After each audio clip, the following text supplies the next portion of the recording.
Transport नगर tyre दुकान से डकैती करने वाले 2 आरोपी को पुलिस ने गिरफ्तार कर लिया है। 24 घंटे के भीतर ही डकैती करने वाले को पुलिस ने धर दबोचा है। बताया जा रहा है कि आरोपी दिगर राज्य उत्तराखंड के रहने वाले हैं। चौकीदार को बंधक बनाकर वारदात को अंजाम दिया गया था। दिगर राज्य मध्य प्रदेश से आपसी समन्वय स्थापित कर आरोपियों एवं ट्रक को बरामद किए जाने में सफलता पुलिस को मिली है। डकैती किए गए संपूर्ण मशरूका एवं घटना में उपयोग किए गए 2 नग ट्रक जब्त किया गया है।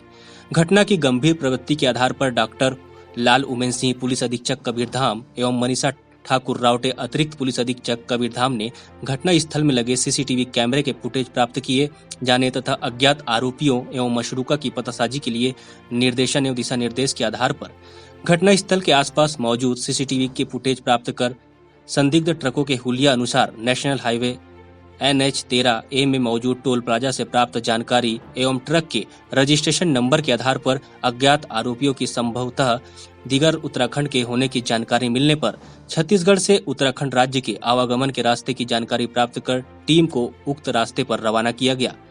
टीम द्वारा तत्काल घेराबंदी कर 2 आरोपियों को खेत खलियान से पकड़ा गया तथा अन्य अंधेरे का फायदा उठाकर आरोपी भाग निकले, जिसकी पतासाजी में टीम जुट गई है। कवर्धा से न्यूज़ प्लस 21 के लिए डॉक्टर मिर्जा की रिपोर्ट।